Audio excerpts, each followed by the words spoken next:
الفاتحة بنية الفتوح والمنوح والرسوم وللتوبة النصوح صلح الجسد والروح حضرة الفاتحة.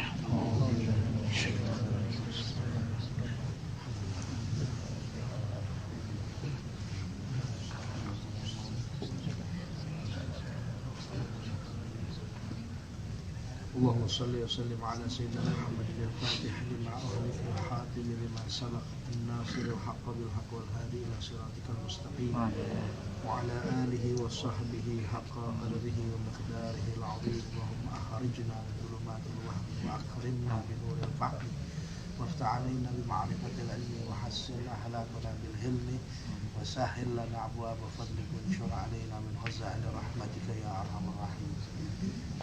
Para jamaah sekalian, wabil khusus kepada guru kita Kiai Haji Ahmad Bushairi LCMA. Pada Rabu kali ini mari sama-sama kita lanjutkan belajar kita masih di pembahasan hadis Arba'in Nawawi dalam iman kepada kitab-kitab Allah. Di mana sebelumnya kemarin kita bahas mengenai iman kepada Rasulullah, khususnya kepada baginda Nabi Muhammad SAW. Untuk itu marilah sama-sama kita dengarkan apa yang akan disampaikan oleh guru kita Al-Ustaz Bapak Kiai Haji Ahmad Bushairi LCMA. Kepada beliau dipersilahkan wa ilaihi falyatafadhal mashkur. Assalamualaikum warahmatullahi wabarakatuh. Waalaikumsalam. Alhamdulillah wassalatu wassalamu ala asyrafil khalqillah sayyidina Muhammad ibn Abdullah wa alihi wa sahbihi wa mawalah la haula wa la quwwata illa billah amma ba'd. Fa inna asdaqal hadits kitabullah wa khairal hadi sayyidina Muhammadin sallallahu alaihi wasallam. Syarrul umuri muhdatsatuha wa kullu muhdatsatin bid'ah wa kullu bid'atin dhalalah wa kullu dhalalatin finnar atau kama qala Nabi sallallahu alaihi wa alihi wasallam. Ma'asyiral muslimin, hadirin jamaah yang dimuliakan Allah, alhamdulillah wa syukurillah. Siang hari yang mulia ini kita kembali dipertemukan Allah Subhanahu wa taala di majelis yang mulia ini dalam keadaan sehat walafiat. Sayyidina Jabir bin Abdullah radhiyallahu taala anhuma mengingatkan kepada kita bahwa antara zuhur dan asar di hari Rabu adalah saat doa-doa diijabah oleh Allah Subhanahu wa taala. Beliau menjelaskan dalam hadis yang sahih, Nabi sallallahu alaihi wasallam pernah berdoa kepada Allah Subhanahu wa taala. Saat beliau berdoa di hari Senin, doa belum diijabah. Kemudian di hari Selasa pun doa yang didoakan oleh Nabi SAW belum diijabah. Hingga saatnya masuk hari Rabu, di antara zuhur dan asar, doa tersebut diijabah oleh Allah Subhanahu wa taala. Kemudian kata Sayyidina Jabir, tidaklah aku berdoa kepada Allah di waktu itu melainkan doaku diijabah oleh Allah Subhanahu wa taala. Bahkan jika aku menginginkan atau memiliki hajat-hajat yang khusus kepada Allah, aku tunda sampai hari Rabu antara zuhur dengan asar, dan kemudian Allah Subhanahu wa taala akan mengijabah doa kita. Mudah-mudahan saat ini pun juga adalah saat ijabah di mana doa dan kebaikan kita diterima oleh Allah Subhanahu wa taala. Hadirin jamaah dimuliakan Allah. Melanjutkan kajian kita tentang hadis Jibril alaihi salam. Pada pertemuan yang lalu kita sudah membahas tentang iman kepada Rasul-Rasul Allah Subhanahu wa taala. Di dalam hadis Jibril, ketika Rasul ditanya tentang iman, beliau menjawab, al-iman an tu'mina billahi wa malaikatihi wa kutubihi wa rusulihi wa bil yaumil akhiri wa bil qadari khairihi wa syarrihi hulwihi wa murrihi. Jadi kemarin kita kembali ke bahasnya, Rasul duluan baru sekarang kitab sucinya. Nah, jadi kalau nggak ada Rasulnya, ya nggak ada kitab sucinya. Nah, itu pembahasan yang terbalik. Jadi saat ini kita akan membahas tentang kitab-kitab yang diturunkan oleh Allah Subhanahu wa taala. Jadi sebagaimana yang kita maklum, di dalam Al-Qur'an Allah Subhanahu wa taala menjelaskan bahwa Allah menurunkan beberapa kitab suci kepada beberapa orang nabi. Jadi Allah turunkan Taurat kepada Nabi Musa alaihi salam, Allah turunkan Injil kepada Nabi Isa alaihi salam, Allah turunkan Zabur kepada Nabi Allah Daud alaihi salam, dan Allah turunkan Al-Quran kepada baginda Nabi sallallahu alaihi wasallam. Nah, di samping tiga kitab suci ini, sehingga agama-agama yang dibawa oleh para nabi ini dikatakan sebagai agama samawi, yaitu agama yang memiliki kitab suci dari Allah Subhanahu wa taala. Nah, di samping 4 kitab suci ini, Allah Subhanahu wa taala juga menurunkan yang disebut dengan suhuf atau lembaran-lembaran. Allah Subhanahu wa taala menurunkan suhuf kepada Nabi Ibrahim. Allah juga menurunkan suhuf kepada Nabi Musa alaihi salam.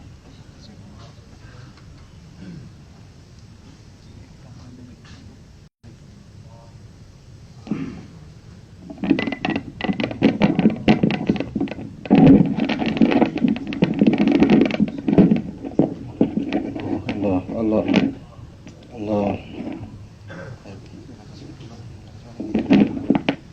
Allah Allah Allah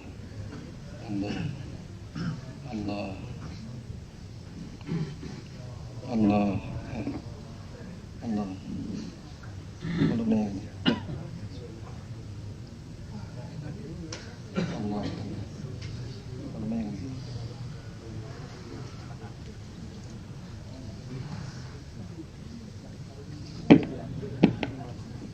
Allah Allah Allah Allah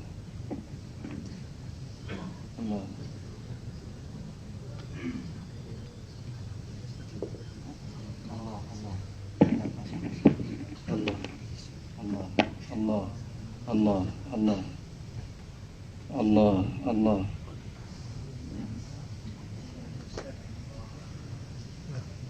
Allah ya udah habis. Ya, Allah Subhanahu wa taala di samping menurunkan kitab-kitab suci yang 4 tadi, Allah juga menurunkan yang Allah sebut sebagai suhuf atau lembaran-lembaran. Yang itu juga dijelaskan oleh Nabi sallallahu alaihi wasallam di dalam hadis tentang beberapa suhuf yang Allah Subhanahu wa taala turunkan kepada para nabi dan para rasul, ya. Nah, di antaranya Allah Subhanahu wa taala nyatakan di dalam Al-Qur'an suhufi Ibrahim wa Musa. Jadi Ibrahim alaihi salam, yang walaupun tidak Allah berikan kitab suci sebagaimana kitab suci yang 4, tapi Allah berikan suhuf atau lembaran-lembaran. Sedangkan Nabi Musa alaihi salam, di samping Allah Subhanahu wa taala turunkan Taurat kepada beliau, pun juga Allah berikan as-suhuf atau lembaran-lembaran sebagaimana yang diberikan kepada Nabiullah Ibrahim alaihi salam. Allah Subhanahu wa taala juga menurunkan suhuf kepada Nabiullah Sis alaihi salam, yang merupakan keturunan daripada Nabiullah Adam alaihi salam. Kemudian dari 4 kitab suci ini, Allah Subhanahu wa taala melalui lisan baginda Nabi sallallahu alaihi wasallam menyatakan bahwa Al-Qur'an adalah kitab yang mencakup seluruh kitab-kitab suci terdahulu yang pernah Allah turunkan. Sehingga ketika Rasul sallallahu alaihi wasallam menjelaskan tentang definisi Al-Qur'an atau kelebihan dan keutamaan Al-Qur'an, beliau nyatakan fihi naba'u man kana qablakum. Di dalamnya terdapat berita tentang umat-umat sebelum kalian. Ingin tahu tentang umat Nabi Nuh alaihi salam ada di dalam Al-Quran. Begitu juga dengan umat-umat yang lain. Ini isi Al-Quran di antaranya. Fihi naba'u man kana qablakum. Di dalamnya terdapat berita tentang umat-umat sebelum kalian. Wa khabaru ma kana ba'dakum.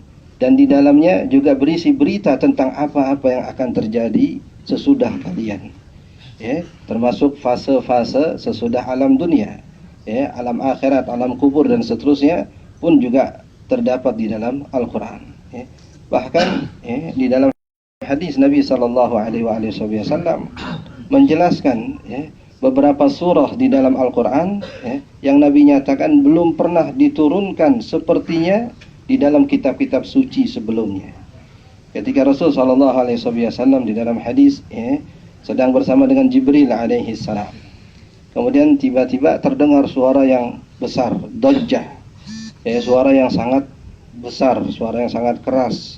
Kemudian Jibril alaihi salam bertanya kepada Rasul sallallahu alaihi wasallam, "Ya Muhammad, atadri ma hadzal saut? Tahukah kamu suara apa itu?" Rasul menyatakan, "Tidak tahu." Jibril alaihi salam menyatakan, itu adalah babun fis sama, salah satu daripada pintu di langit, lam yuftah qablahu gattu, yang belum pernah terbuka sebelumnya. Jadi Allah Subhanahu wa taala saat memerintahkan para malaikat untuk turun ke bumi ada pintu-pintu langit yang melalui pintu itu malaikat turun ke bumi. Tapi ini pintu belum pernah terbuka sebelumnya. Turun darinya malaikat yang belum turun ke bumi sebelumnya. Kalau Jibril udah mondar-mandir, ya. Malaikat apalagi Israel udah sering mondar-mandir, ya. Nah ini malaikat belum pernah turun sebelumnya. Untuk apa datang, untuk apa turun ke bumi? Semata turun untuk membawa suratul Fatihah. Datang kepada baginda Nabi SAW dengan cara yang istimewa. Saat itu Jibril alaihissalam bersama dengan Rasulullah SAW. Tapi Allah khususkan malaikat khusus melalui pintu khusus untuk turun membawa surat yang khusus. Pun juga Jibril alaihissalam menjelaskan bahwa belum pernah turun atau belum pernah Allah turunkan surat yang seperti itu baik di dalam Taurat, Zabur ataupun Injil. Pun juga demikian ketika turun akhir daripada surah Al-Baqarah, dari firman Allah Subhanahu wa taala, amanar rasul sampai akhir surah, yang Nabi SAW sebut di antara keistimewaannya atau fadilahnya itu kita baca sesudah salat, bersamaan dengan kita membaca ayatul kursi. Allah Subhanahu wa taala akan memberikan rasa aman, keselamatan kepada kita. Dalam hadis tentang ayatul kursi, Nabi SAW menyatakan, kana hirzan lahu min kulli syaitan wa hirzan lahu min kulli makruh. Maka bacaan itu akan menjadi benteng baginya, bagi yang membaca, daripada godaan syaitan, dan akan juga menjadi benteng baginya dari segala sesuatu yang tidak ia senangi. Min kulli makruh, apa saja. Dalam keseharian banyak perkara yang kita tidak senangi, di jalan, di kantor, di rumah, dan seterusnya. Kalau kita membaca ini, maka Allah Subhanahu wa taala akan memberi perlindungan kepada kita. Ini di antara keistimewaan Al-Quran yang Allah Subhanahu wa taala melalui lisan baginda Nabi SAW menjelaskan. Jadi kalaupun kitab suci yang lain Allah turunkan kepada para nabi dan para rasul, tapi Al-Quran memiliki keistimewaan tersendiri.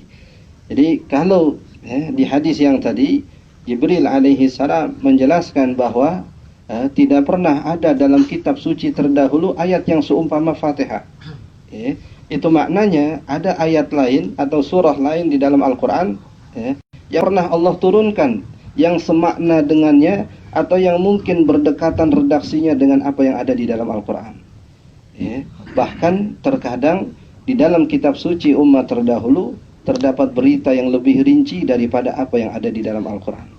Sehingga terkadang para sahabat bertanya kepada orang-orang Yahudi atau Nasrani yang masuk Islam tentang korelasi antara ayat Al-Quran dengan apa yang terdapat di dalam kitab suci mereka. Sayyidina Abu Hurairah radhiyallahu ta'ala anhu pernah bertanya kepada Ka'bul Ahbar. Ini Ka'bul Ahbar seorang pendeta Yahudi yang kemudian masuk Islam, termasuk Muhadram. Muhadram itu orang yang hidup di zaman Nabi SAW tapi tidak sempat beriman kepada beliau. Setelah Rasulullah wafat, baru dia sempat beriman. Disebut dengan Muhadram. Termasuk Uwais Al-Qarni, termasuk Abu Muslim Al-Khulani, termasuk Wahab bin Munabbih, itu yang kemudian digelari sebagai tabi'in, karena mereka hanya berjumpa dengan para sahabat, tidak sempat berjumpa dengan Rasulullah SAW. Nah, yang ditanyakan oleh Abu Hurairah radhiyallahu taala anhu adalah hadis Nabi SAW ketika Rasulullah bersabda, inna fi yaumil jumu'ati la sa'atan la yuwafiquha 'abdun muslimun qa'imun yusalli yas'alu min khairai dunya wal akhirah illa stujibalah. Sesungguhnya di hari Jumat terdapat satu waktu yang jika seorang muslim qaim, berdiri dalam salatnya, kemudian memohon kepada Allah Subhanahu wa taala dari kebaikan dunia dan akhirat, jika bertepatan dengan waktu itu melainkan doanya akan diijabah oleh Allah Subhanahu wa taala.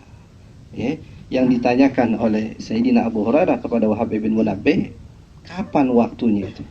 Nabi hanya semata mengatakan di hari Jumat. Sesungguhnya di hari Jumat ada satu saat. Yang ditanyakan kapan saat itu?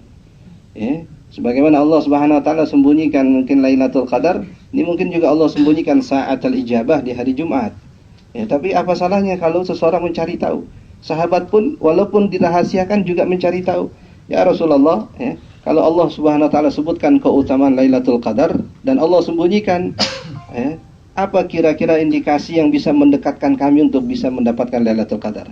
Nabi SAW menyatakan taharraw anha fil ashril awakhir min Ramadan. Carilah atau upayakanlah untuk kalian cari pada 10 hari terakhir di bulan Ramadan. Tidak cukup tanya lagi, kapan waktunya ya Rasulullah? Cari di malam-malam ganjilnya. Ya. Jadi untuk mendekati tadi itu. Supaya toh juga mereka tidak semata membidik satu waktu sehingga meremehkan waktu-waktu yang lain. Cari di malam khusus, kemudian malam-malam yang lain terlena. Nah, ini di hari Jumat pun juga demikian. Jadi apakah di waktu paginya, apakah di saat Jumatannya, ataukah justru sesudah salat Jumatnya. Jadi kata Ka'bil Ahbar rahimahullahu ta'ala, di dalam kitab suci kami sa'atal ijabah itu adalah sesudah asar. Ya, waktunya sesudah asar di hari Jumat. Lalu Abu Hurairah bertanya kembali, kan redaksi hadis qaimun yusalli, dalam keadaan sholat. Sedangkan setelah asar tidak ada sholat. Tidak boleh sholat sunnah sesudah asar. Jadi kata Ka'bil Ahbar rahimahullah ta'ala, bukankah Rasulullah SAW juga bersabda, man kana fi intidharis salah fahuwa fi salah. Barang siapa yang duduk bersimpuh untuk menanti kedatangan waktu salat, maka dia dihukumi seperti orang yang sedang salat. Nunggu waktu isya sesudah maghrib. Memang duduknya semata untuk nunggu isya. Selama dia menunggu walaupun nggak ngapa-ngapain, itu dapat pahala salat. Sama seperti orang berangkat dari rumahnya dalam keadaan berwudu, tidak keluar kecuali untuk menghadiri salat berjamaah, maka sepanjang perjalanannya dia dihukumi sedang salat atau mendapat pahala salat. Jadi letter lucknya seperti itu, tapi pemahamannya seperti ini. Jadi sahabat Nabi SAW justru mengambil rincian hadis Nabi SAW dari kitab suci yang sudah ada pada umat terdahulu. Jadi kemudian kalau kita kaitkan dengan hadis Sayyidina Umar radhiyallahu taala anhu, saat beliau datang kepada Rasulullah SAW membawa beberapa lembar kertas atau beberapa lembar catatan. Ketika Rasul bertanya, "Ma hadza ya Umar?"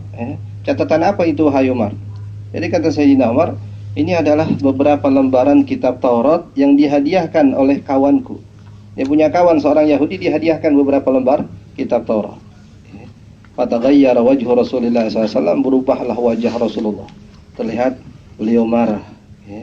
Kemudian beliau berkata kepada Sayyidina Umar radhiyallahu ta'ala anhu, "Ya Umar, apakah engkau membaca kitab suci ini atau kitab ini padahal aku ada di tengah-tengahmu?" Wallahi law kana Musa hayyan lama wasi'ahu illa ayyatabi'ani. Demi Allah, seandainya Musa, si pemilik kitab suci ini, hidup di zaman ini, maka ia tidak leluasa kecuali harus menjadi pengikut aku. Ente udah jadi pengikut aku, ngapa nggak baca kitab suci yang lain gitu? Yang aplikasinya udah beda nih. Jadi yang ini Al-Quran, yang itu Taurat, itu ada masanya, sedangkan ini masa sekarang. Maka Rasulullah SAW memperlihatkan ketidaksenangannya dengan apa yang dilakukan oleh Sayyidina Umar. Kalau Sayyidina Umar radhiyallahu ta'ala anhu dengan kapasitas keimanan beliau yang begitu kuat, Rasulullah SAW tidak berkenan beliau membaca kitab suci yang lain, bukan semata khawatir keimanannya akan terganggu. Rasul sudah menjamin Umar min ahlil jannah. Tapi ini terkait dengan etika mungkin, terkait dengan moralitas atau terkait dengan ta'alluq, keterikatan seseorang dengan nabinya. Dan ini juga bahagian dari kecemburuan Rasul sallallahu alaihi wasallam. Rasul sebut di dalam hadis, "Atajabuna min ghairi tisa'at wallahi la ana aghyar minhu wallahu aghyar minni." Apakah kalian heran dengan sifat cemburunya Sayyidina Sa'ad? Karena Sayyidina Sa'ad bin Mu'az radhiyallahu taala anhu pernah ingin mencolok mata orang yang mau ngelirik atau mau ngintip rumahnya itu. Kalau boleh saya colok matanya nih. Dan itu memang tidak akan ada kisosnya. Jadi kalau orang ngintip rumah orang kemudian dicolok matanya oleh si pemilik rumah, itu tidak ada kisos. Padahal dalam hadis Nabi katakan, al-ainu bil aini, mata dibalas mata. Was-sinnu bis sinni, gigi dibalas gigi. Kita copotin gigi orang, gigi kita dicopot. Itu namanya kisos. Tapi ketika para sahabat heran dengan kecemburuan Sayyidina Sa'ad, Rasul menyatakan, apakah kalian heran dengan kecemburuan Sayyidina Sa'ad? Sesungguhnya aku lebih cemburu daripada beliau dan Allah lebih cemburu daripada aku. Wa ghairatullah an tuntahak hurumatu. Dan kecemburuan Allah adalah saat dilanggar perintah-perintahnya. Ya.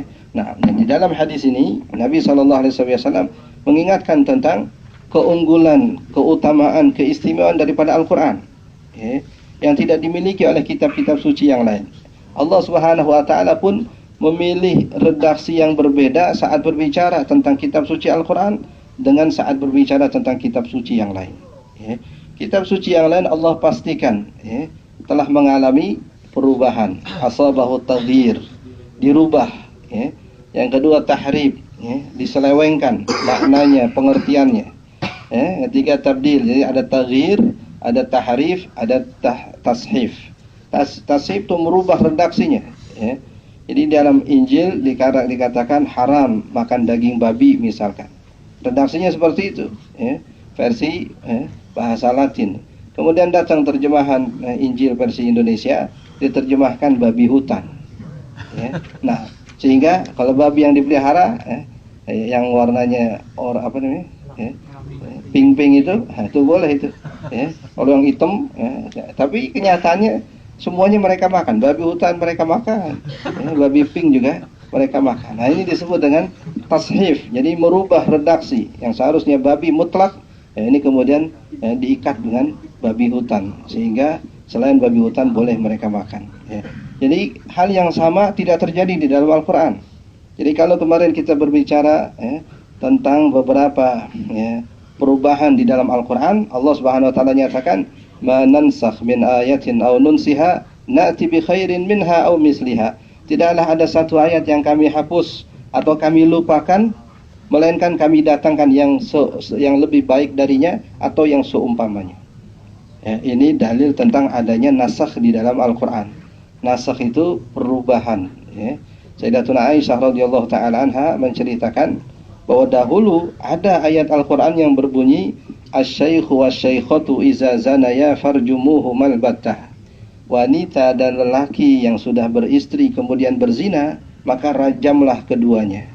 Ya. Ternyata kalau kita cari Al-Quran atau cari dalam Al-Quran, ayat ini sudah nggak ada. Makanya Aisyah mengatakan pernah turun ayat yang seumpama ini, kemudian dihapus. Inilah yang oleh ulama usul dijadikan contoh, ya, ayat yang redaksinya sudah dihapus tapi hukumnya masih berlaku. Jadi kalau ada orang yang sudah berkeluarga melakukan zina wal-iyazubillah, maka hukumnya adalah rajam. Ya, jadi redaksi ayatnya sudah dihapus tapi pelaksanaan hukumnya masih berjalan. Rasulullah SAW juga sudah mempraktekkan hukuman rajam kepada beberapa orang sahabat yang hidup di zaman dengan beliau. Ya. Nah, ini diantara kelebihan Al-Quran. Allah Subhanahu Wa Taala nyatakan, "Inna nahnu nazzalna dzikra wa inna lahu lahafizun." Sesungguhnya kami yang menurunkan Al-Quran dan kami juga yang akan memeliharanya. Jadi ulama tafsir membedakan redaksi kami dengan redaksi saya. Jadi Allah Subhanahu Wa Taala terkadang menggunakan aku, ana. Tapi di ayat ini menggunakan kami. Ya. Jadi kalau kami itu ada keterlibatan selain Allah Subhanahu Wa Taala dalam prosesnya. Ya. Maka ketika misalkan Allah nyatakan kami yang menurunkan Al-Quran, jelas Allah tidak langsung yang menurunkan Al-Quran, melalui Jibril alaihi salam. Ya. Nah, kemudian kami pula yang akan memeliharanya. Ya. Nah, di antara yang ikut memelihara Al-Quran adalah para penghafal Al-Quran. Ya, yang dengan mereka menghafal Al-Quran, mereka juga membantu menjaga kelestarian Al-Quran. Ya. Sehingga di dalam hadis Al-Qudsi Nabi SAW menyatakan, Ahlul Quran hum ahlullahi wa khassatuh.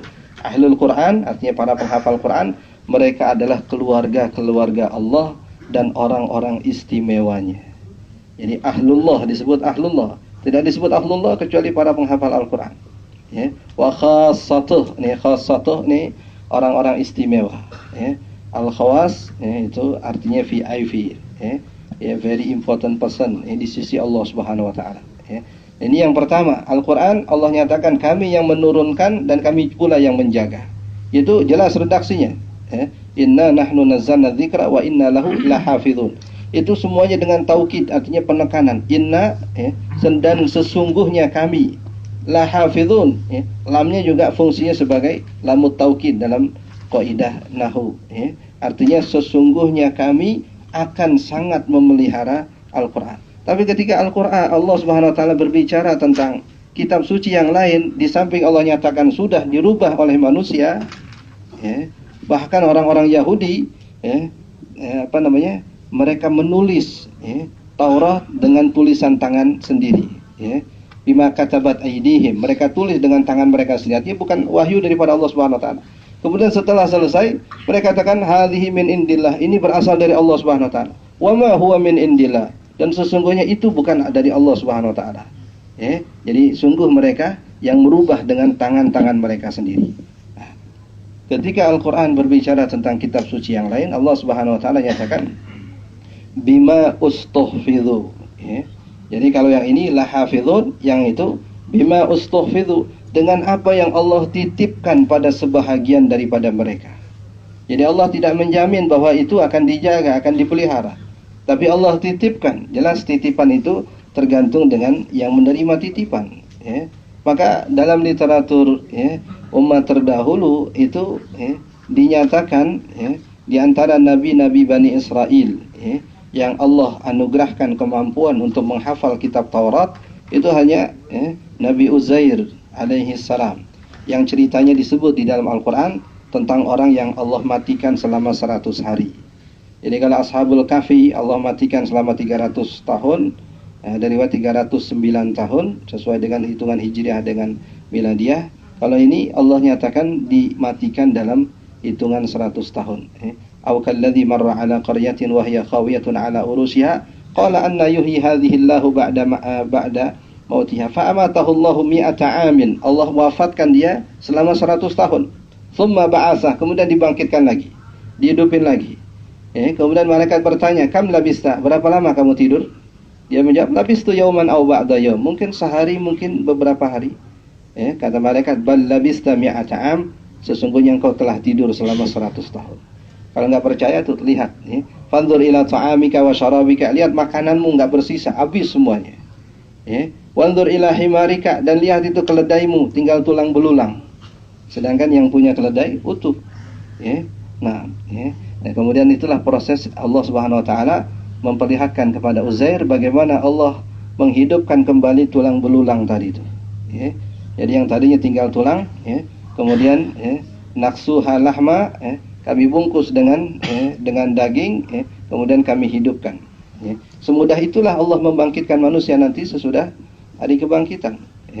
Nah, Uzair alaihi salam Allah takdirkan mampu untuk menghafal kitab Taurat, sehingga di antara nabi-nabi Bani Israel yang paling dicintai oleh Bani Israel selain Nabi Harun alaihi salam adalah Uzair. Nah, ini di antaranya. Jadi para nabi, itu semata yang bisa menghafal kitab suci mereka. Sedangkan umatnya itu tidak ada riwayat atau tidak ada cerita umat nabi terdahulu yang pernah menghafal kitab suci mereka. Bahkan dalam video-video zaman sekarang itu, YouTube, seumpama Ahmad Dedat, Zakir Naik itu juga sudah menantang pendeta-pendeta. Jangankan yang hafal kitab Injil, satu jilid penuh, yang hafal satu lembar saja, nggak bolak-balik kata beliau, cukup satu baris saja dari atas sampai bawah, persis redaksinya seperti apa yang disebut di dalam kitab Injil. Tidak ada yang sanggup untuk menerima tantangan itu, apalagi sampai semuanya.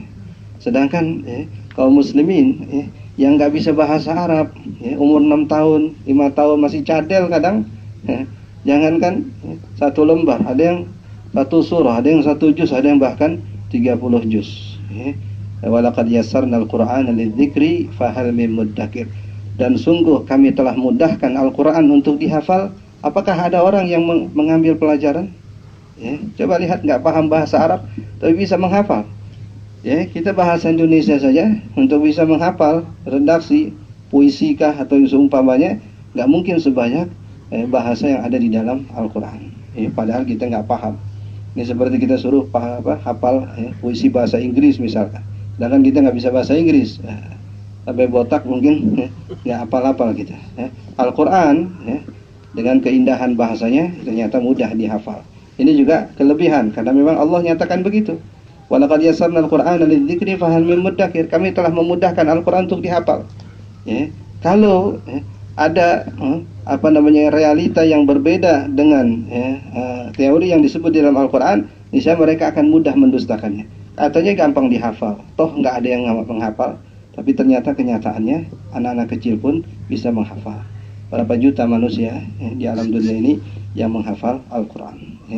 Ini diantara keistimewaan yang Allah Subhanahu Wa Taala berikan kepada Al-Quran. Kemudian konsekuensi daripada pernyataan Allah Subhanahu Wa Taala bahwa Allah akan menjaga, Allah akan memelihara, bahwasanya Al-Quran akan terus ada sampai hari kiamat. Cuma yang membedakannya adalah interaksi umat dengan Al-Quran.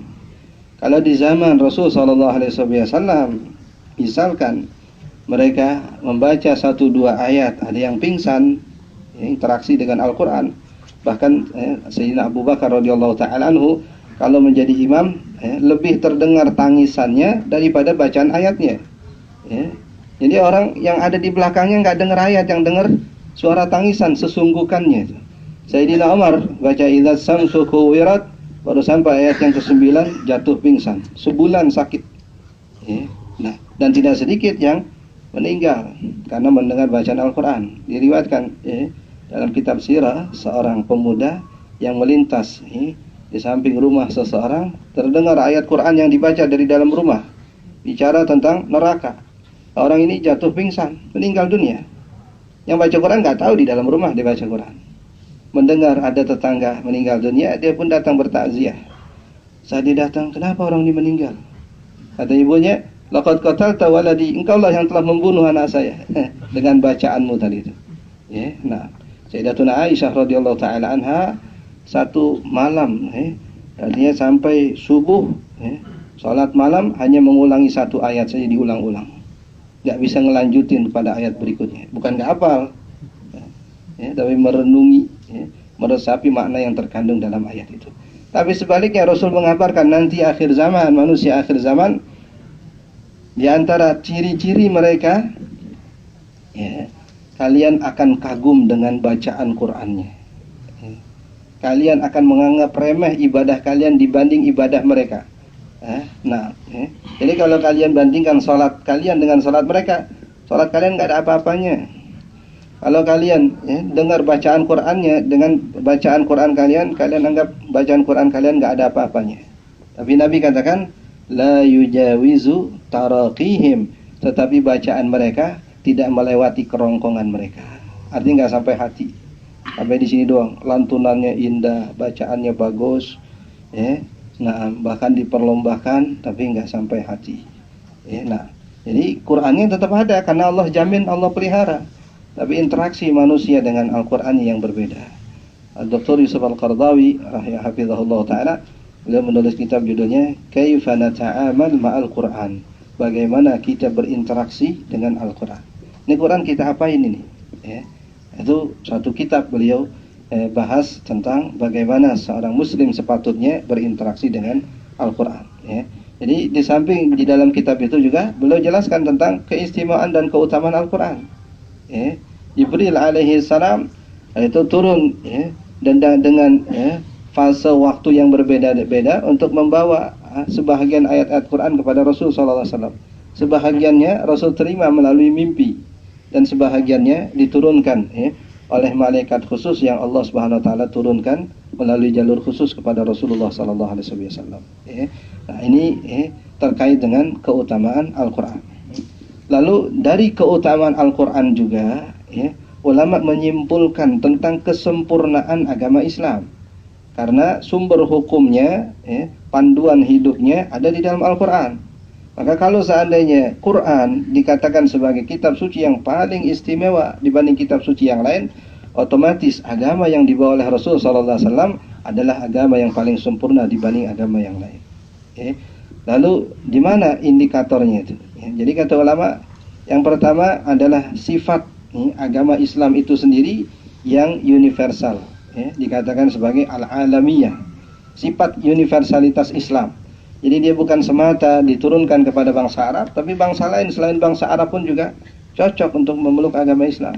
dia tidak diturunkan untuk masa tertentu di zaman Nabi SAW, tapi juga akan juga cocok untuk masa-masa berikutnya sampai hari kiamat. Ini yang disebut dengan universalitas. Yang kemudian, yang kedua, yang juga memberikan keistimewaan pada sifat Al-Quran, sekaligus juga keistimewaan pada agama Islam, adalah sifatnya yang fleksibel. Yang disebut dengan al-murunah, fleksibilitas. Jadi kalau engkau nggak sanggup sholat berdiri, sholatlah sambil duduk. Kalau nggak bisa sholat sambil duduk, berbaring. Kalau nggak berbaring, cukup dengan isyarat. Kalau nggak isyarat, ya paling disolatin. Meninggal maksudnya. Nah, ini yang disebut dengan fleksibilitas. Nggak boleh minum khamar, nggak boleh makan bangkai. Tapi dalam kondisi darurat, boleh. Sadur romak semata untuk menghilangkan dahaga. Bukan untuk puas-puasan, bukan. Begitu juga dengan makan bangkai. Nah, inilah yang kemudian dinyatakan sebagai indikator bahwasanya Al-Quran itu kitab suci yang paling sempurna, yang juga otomatis menjadikan Islam sebagai agama yang sempurna. Di samping sifat universalitas yang ada dalam Al-Quran, jadi walaupun bahasanya tetap sebagai bahasa Arab, tapi dia bisa diartikan sesuai dengan kondisi yang sesuai dengan zaman dan tempatnya. Pun juga demikian, sifat yang kedua yang kita sebut tadi, fleksibilitas, atau yang disebut dengan al-murunah. Jadi Al-Quran ketika turun, itu memang tidak turun sekaligus sebahagian besar hukumnya. Bicara tentang khamar, bicara tentang minuman keras, Al-Quran tidak langsung mengharamkan. Karena bangsa Arab saat itu masih mengkonsumsi minuman keras. Jadi Allah Subhanahu Wa Taala cuma menyatakan, mereka bertanya kepadamu wahai Muhammad tentang khamar, katakanlah bahwa fihima ismun kabir, ada dosanya yang walaupun ada manfaatnya. Jadi manfaat disebut kemudian setelah disebut ismun kabir, dosanya besar. Tapi tidak mutlak ada larangan, sehingga mereka tetap mengkonsumsi minuman keras. Hingga suatu saat Sayyidina Ali radhiyallahu taala anhu mengkonsumsi minuman keras, kemudian salat. Yang dalam salatnya beliau membaca qul ya ayyuhal kafirun a'budu ma ta'budun, aku sembah yang kalian sembah, kalian sembah yang aku sembah. Jadi nggak ada bedanya antara kita dengan orang-orang kafir. Setelah itulah turun la taqrabus salata wa antum sukara, jangan dekati salat dalam keadaan mabuk. Tapi tidak mutlak juga dilarang. Akhirnya mereka tetap minum walau ketika tidak mendekati waktu salat. Sampai turun firman Allah Subhanahu wa taala, innamal khamru wal maisir wal ansab wal azlam rijsun min amali syaitan fajtanibu.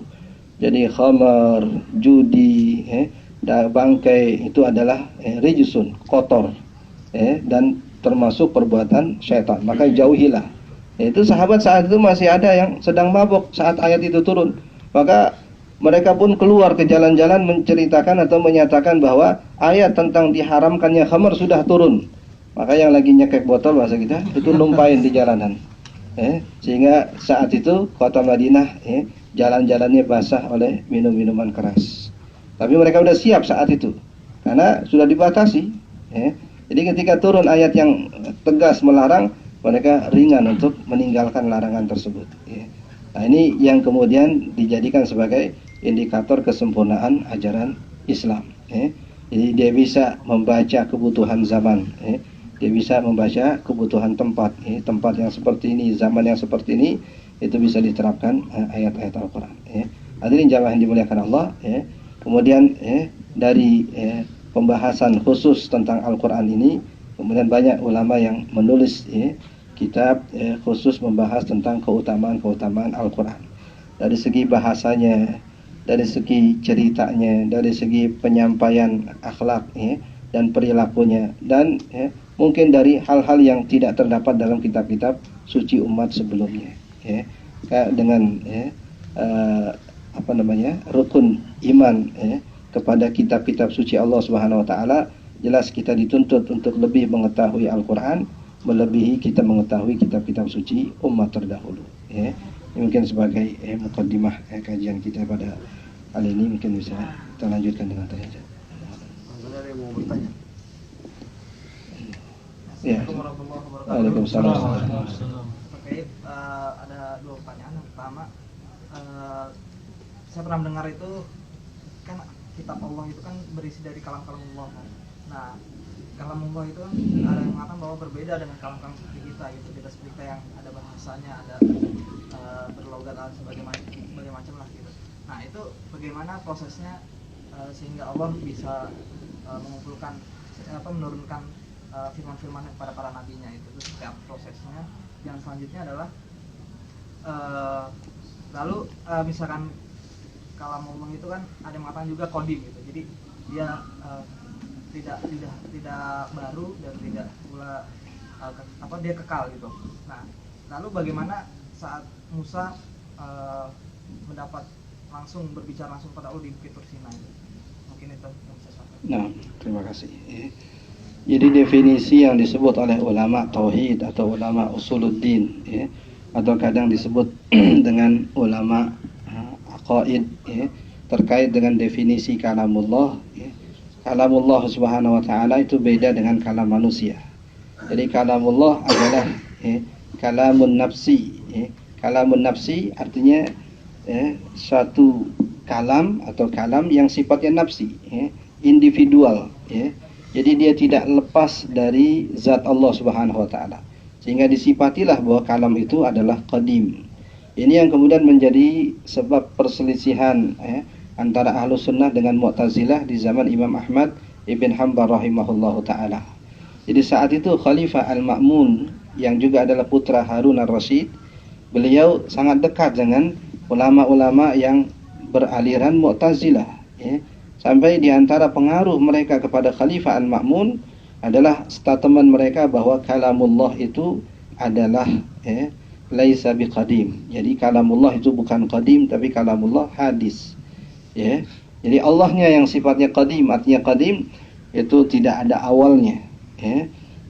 Sifat azali, jadi di zaman azal, di zaman sebelum ada selain Allah Subhanahu wa taala.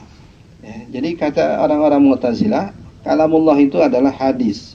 Jadi dia terpisah dengan Allah Subhanahu wa taala. Sedangkan menurut mazhab Ahlus Sunnah, kalamullah itu sifatnya qadim. Jadi ada bersama dengan adanya Allah Subhanahu wa taala. Jadi kalau Allah sifatnya qadim, berarti kalamnya juga qadim. Jadi bagaimana mungkin Allahnya ada, kalamnya belum ada? Itu juga adalah sifat kurang pada Allah Subhanahu wa taala. Sedangkan Allah bersifat sempurna. Jadi Allah ada, sifat kalamnya juga sudah ada. Ya sama seperti bayi lahir sudah bisa menangis, mengeluarkan suara mengindikasikan ada kehidupan pada bayi tersebut. Walillahil masalul a'la. Kita nggak bisa menyamakan Allah dengan makhluknya. Kemudian ulama tauhid juga menyatakan bahwa kalamullah itu laisa biharfin wala bidzati sautin, tidak ada hurufnya dan tidak juga punya ada suara. Jadi untuk membedakan kalamullah dengan kalam manusia ada huruf. Kalau nggak ada susunan hurufnya nggak bisa dipahami. Nggak bisa dipahami. Harus ada hurufnya supaya disebut kalam. Maka definisi kalam dalam ilmu nahwu pun juga demikian. Kalam itu terdiri dari isim, terdiri dari huruf, terdiri daripada kalam, fi'il. Jadi ada kata kerja, ada isim, ada. Nah, kalamullah itu tidak memiliki sifat-sifat itu. Jadi tidak ada hurufnya, juga tidak ada suaranya. Jadi kalau kita tidak mengekspresikan apa yang kita inginkan dengan intonasi suara, orang nggak tahu apa yang kita ucapkan. Mulut kita tutup misalkan, orang nggak tahu kita berbicara apa. Tapi Allah Subhanahu wa taala kalamnya itu tidak memiliki huruf, tidak juga memiliki suara. Nah, ini untuk apa? Untuk merealisasikan firman Allah Subhanahu wa taala, "Wa lam yakul lahu kufuwan ahad." Laisa kamitslihi syai'. Allah tidak memiliki keserupaan dengan makhluknya. Dalam hal apa saja. Jadi kalau Allah Subhanahu wa taala dinyatakan Allah berkalam atau memiliki sifat kalam, tapi kalam yang tidak sama dengan kalam manusia. Kalau kalam manusia punya sifat tertentu seperti ada suara, ada huruf, maka berarti kalam Allah tidak ada suara, tidak ada huruf. Tapi bagaimana pemahamannya dengan firman Allah Subhanahu wa taala, "Wa kallamallahu Musa taklima." Allah Subhanahu wa taala berkalam dengan Nabiullah Musa alaihi salam. Pun juga Rasulullah SAW saat dalam peristiwa Mi'raj, Allah Subhanahu wa taala wajibkan ke atasnya salat yang 5 waktu. Kemudian saat turun kepada Musa alaihi salam, dia bertanya, "Ya Muhammad, kam faradallahu ala ummatik, berapa Allah wajibkan ke atas umatmu salat yang 5 waktu itu? Ya, kata Nabi SAW, farada alaina 50 salatan, 50 waktu. Jadi kata Musa alaihissalam, inna ummataka la tutiku dzalik, umatmu enggak bakal sanggup. Fas'al rabbaka takhfif, mintalah kepada Tuhanmu agar dikurangi. Jadi Rasulullah naik lagi, dikurangi 5, turun lagi, kata Musa begitu, naik lagi sampai akhirnya tinggal 5. Kata Allah Subhanahu wa taala, ini sudah menjadi ketetapan. 5 pelaksanaannya tapi 50 pahalanya. Ya, nah. Jadi kalamullah yang seumpama ini pun juga wa kallamallahu Musa taklima, atau yang seumpamanya, ya, itu ulama nyatakan pun juga tidak seperti kalam manusia walaupun redaksinya adalah kalam. Ya, jadi kalau kemudian ulama ingin memahamkan kepada kita bagaimana bisa dikatakan kalam, ya, ada dialog atau ada ucapan, ya, jadi Musa alaihissalam menyatakan Rabbi arini anzur ilaika, ya, kan ada dialog, ya Allah perlihatkanlah dirimu kepadaku. Kata Allah, lantarani, engkau tidak akan pernah bisa melihatku, walakin anzur ilal jabali, walakin lihatlah kepada gunung itu. Fa in istaqarra makanahu fasawfa tarani, kalau dia tetap di tempatnya engkau akan melihat aku. Falamma tajalla rabbuhu lil jabali ja'alahu dakka wa kharra Musa sa'iqa, ketika Allah bertajalli di gunung itu, maka runtuhlah gunung itu dan jatuhlah Musa dalam keadaan pingsan. Oke, kemudian saat dia bangun, atau saat Nabi Musa siuman, dia langsung istighfar kepada Allah Subhanahu wa taala. Jadi untuk menyatakan bahwa memang dirinya tidak akan pernah sanggup melihat Allah Subhanahu wa taala. Jadi kata ulama Ahlus Sunnah, apakah mungkin Allah dilihat di dunia? Mungkin. Kenapa? Karena Allah Subhanahu wa taala mensyaratkan melihat Allah dengan sesuatu. Jadi ketika sesuatu disyaratkan dengan sesuatu, berarti itu perkara mungkin. Jadi kalau gunung itu tetap pada posisinya, engkau akan melihat aku, itu berarti mensyaratkan dengan sesuatu. Tapi kalau Allah mustahil untuk dilihat di dunia, niscaya Allah akan menyatakan engkau tidak akan pernah melihat aku dalam keadaan apapun dan bagaimanapun. Tapi justru Allah nyatakan demikian. Kalau Sayyidatuna Aisyah bersikukuh bahwa Allah tidak akan pernah bisa dilihat baik di dunia maupun di akhirat. Dalilnya firman Allah Subhanahu wa taala, la tudrikuhul absar wa huwa yudrikul absar wa huwal latiful khabir. Jadi mata siapapun, mata makhluk manapun itu tidak akan pernah melihat Allah. Allah yang bisa melihat mereka. Wa huwal latiful khabir, Allah adalah zat yang maha lembut dan Allah zat yang maha tahu. Jadi kalaupun Allah menyatakan Allah berbicara dengan Nabi Musa alaihissalam, itu tetap kembali kepada definisi kalam Allah. Jadi yang tidak bersuara, yang juga tidak memiliki huruf. Jadi gimana prosesnya kok bisa disebut kalam? Nggak ada suaranya, nggak ada hurufnya. Itu sesuatu yang Allah masukkan ke dalam dada Sayyidina Musa, yang dengannya dia paham apa yang Allah sampaikan. Jadi kasarnya udah langsung ada di dalam dada. Sama seperti wahyu yang Allah wahyukan kepada Rasul kalau tidak melalui Jibril alaihissalam. Jadi disebut dengan ulqiyar rau'u. Jadi Allah Subhanahu wa taala tiba-tiba memasukkan ke dalam diri baginda Nabi SAW apa yang kemudian langsung beliau hafal. Apa yang langsung beliau ingat, dan itu adalah ayat-ayat Al-Qur'an. Jadi Allah Subhanahu wa taala menyebut di dalam Al-Qur'an bahwa kami tidak akan berbicara dengan manusia secara langsung. Akan tetapi illa min wara'i hijabin, kecuali melalui hijab, atau melalui wahyu, atau melalui mimpi, atau melalui sesuatu yang dimasukkan ke dalam dada manusia. Tahu-tahu udah ada di dadanya, nggak tanpa suara yang lewat telinga, dia nggak dengar apa-apa, tapi sudah ada di dalam dada. Ini yang ulama definisikan tentang al-kalam. Jadi dengan sebab itulah kemudian Imam Ahmad bin Hanbal dipenjara selama 18 bulan karena menyatakan kalamullah qadim. Kalam Allah itu sifatnya qadim, sama seperti sifat qadimnya Allah Subhanahu wa taala. Jadi kata Mu'tazilah, berarti yang qadim ada dua, Allah dan kalamnya. Ini kita nggak bisa sifatkan. Artinya bersatu antara Allah Subhanahu wa taala dengan kalamnya itu. Ini yang ulamanya dipimpin oleh Abi Duad. Jadi Ibnu Abi Duad ini yang jadi ulama Mu'tazilah, jadi orang yang dekat dengan Khalifah Ma'mun, yang kemudian dialah memprovokasi Khalifah untuk memenjarakan Imam Ahmad.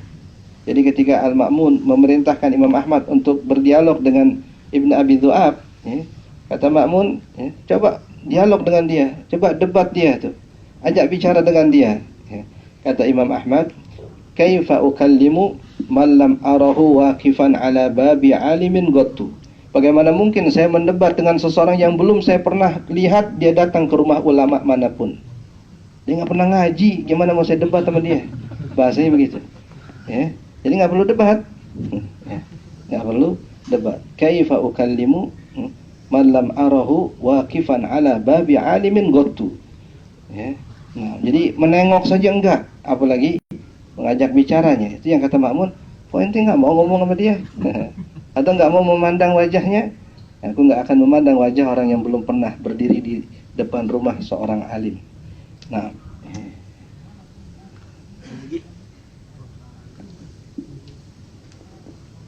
tanyanya udah tuh ya.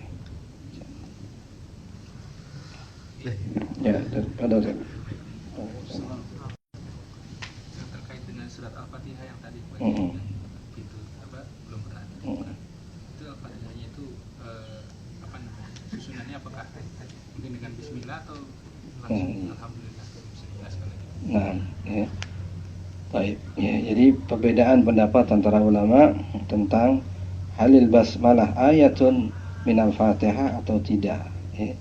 Jadi madhab jumhur ulama menyatakan bahwa basmalah itu termasuk ayat daripada Fatihah. Dalilnya hadis Nabi SAW tentang as-sab'ul mathani, 7 ayat yang terulang-ulang. Kemudian di penghujung hadis Nabi katakan wa bismillahirrahmanirrahim ayatun minha, dan bismillah adalah ayat daripadanya. Artinya salah satu dari ayat yang 7. Disebut ayat yang berulang-ulang karena dibaca berulang kali sehari semalam di dalam sholat, sehingga disebut dengan as-sab'ul mathani, 7 ayat yang diulang-ulang. Ini yang pertama. Kemudian yang juga dijadikan semacam ijma ulama itu penulisan Al-Quran yang mencatat bismillah itu sebagai ayat yang pertama. Jadi kita buka mushaf, maka penulisan bismillahirrahmanirrahim itu ditulis ayat yang pertama. Kemudian alhamdulillahirabbil alamin ayat yang kedua. Begitu seterusnya sampai siratal ladzina an'amta 'alaihim ghairil maghdubi 'alaihim waladhdallin, itu ayat yang ketujuh. Jadi kalau kita nyatakan bismillah bukan termasuk, berarti ayatnya jadi 6. Maka dalam mazhab Maliki ayat yang terakhir dibagi 2. Siratal ladzina an'amta 'alaihim berhenti, itu ayat yang ke-6. Ghairil maghdubi 'alaihim waladhdallin itu ayat yang ke-7. Sehingga bismillah itu tidak termasuk daripada basmalah, daripada Fatihah. Kemudian dalil mereka juga hadis hadis qudsi, Allah Subhanahu wa taala berfirman, qasamtus salata baini wa baina 'abdi qismaini atau nisfaini. Aku membagi salat ke dalam 2 bahagian. Kata ulama, salat yang dimaksud adalah Fatihah. Fa idza qala 'abdi alhamdulillahi rabbil alamin, qala Allah taala majjadani 'abdi. Ketika seorang hamba membaca alhamdulillahi rabbil alamin, Allah menyatakan hambaku telah memuji aku. Jika hamba kemudian membaca ar-rahmanir rahim, maka Allah menyatakan hambaku telah mengagungkan aku. Begitu seterusnya. Kemudian ketika ia membaca ihdinas siratal mustaqim, hambaku telah meminta kepadaku dan baginya apa yang diminta untuknya. Kalau iyyaka na'budu wa iyyaka nasta'in, hadza baini wa baina 'abdi wa li 'abdi ma sa'al. Ini antara aku dengan hambaku dan bagi hambaku apa yang ia minta. Maka setelahnya baru kita minta. Setelah kita nyatakan kepadamu lah ya Allah kami menyembah, dan hanya kepadamu juga kami meminta pertolongan. Kata Allah, ini antara aku dengan hambaku. Artinya antara aku layak, aku berhak untuk disembah, dan apa yang bagi hambaku berhak untuk mendapatkan pertolongan.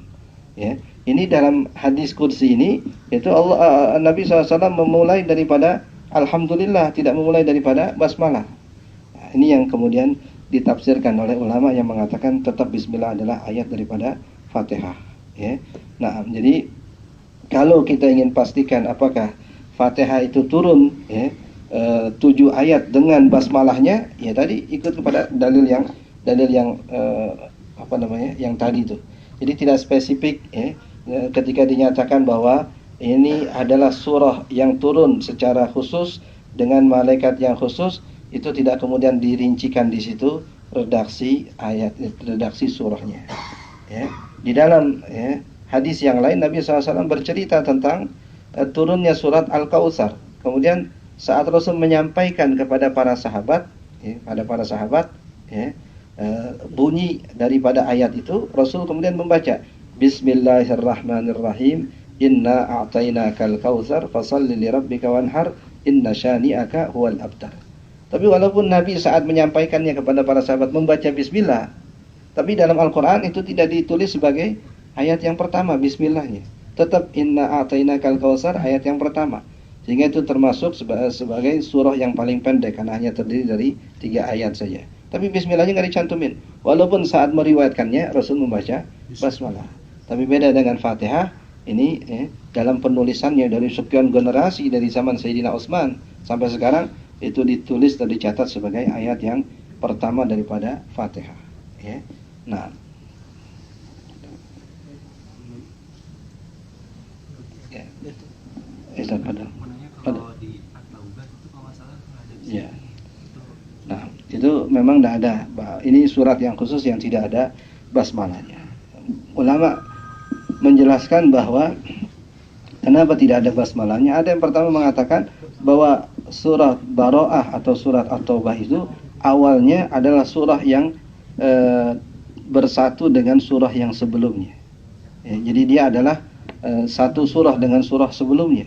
Kemudian dipisahkan karena awalnya adalah satu surah sehingga tidak dimulai lagi dengan basmalah. Yang kedua, ini disebut surat Baro'ah, artinya surat melepas diri daripada orang-orang kafir. Jadi kasarnya sudah berlepas diri, terserah kalian menyembah apa saja terserah. Kami tidak bertanggung jawab dengan apa yang kalian lakukan. Nah, karena berisi Baro'ah artinya pemisahan diri atau perlepasan diri dari perbuatan orang-orang kafir, sehingga tidak patut jika dimulai dengan menyebut nama Allah Subhanahu wa taala. Ini kedahsyatan isinya atau keterputusan hubungan dengan orang kafir sedemikian rupa sehingga surahnya itu tidak sepatutnya dimulai dengan basmalah.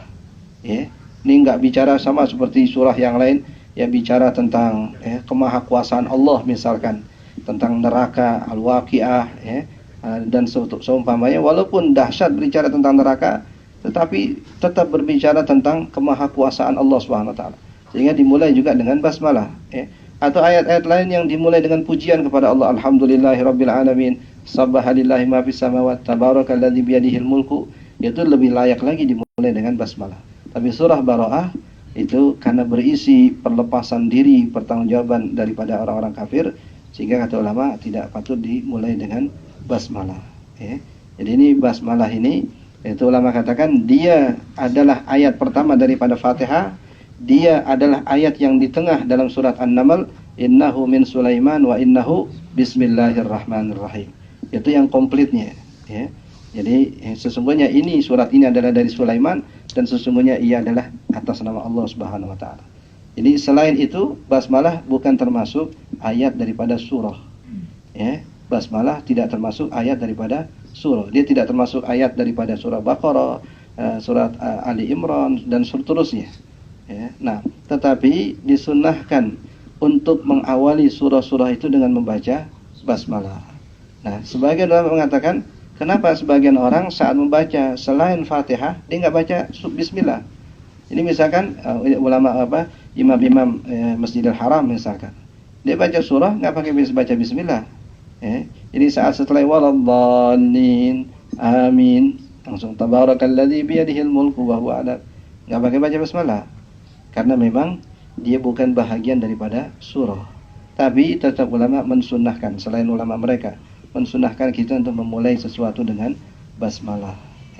Dan fungsinya di dalam Al-Quran penulisan basmalah untuk memisahkan antara satu surah dengan surah yang lain. Salah satu fungsinya. Maka dalam surah Baro'ah ini tidak ada basmalah karena tadi pertimbangannya awalnya dia adalah satu surah dengan sebelumnya.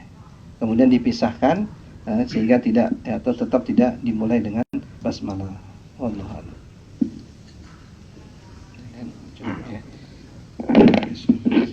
Mudah-mudahan sedikit ada manfaat. Subhanakallahumma wa bihamdika asyhadu an la ilaha illa anta astaghfiruka wa atubu ilaik. Sallallahu ala sayyidina Muhammadin wa ala alihi wasallam.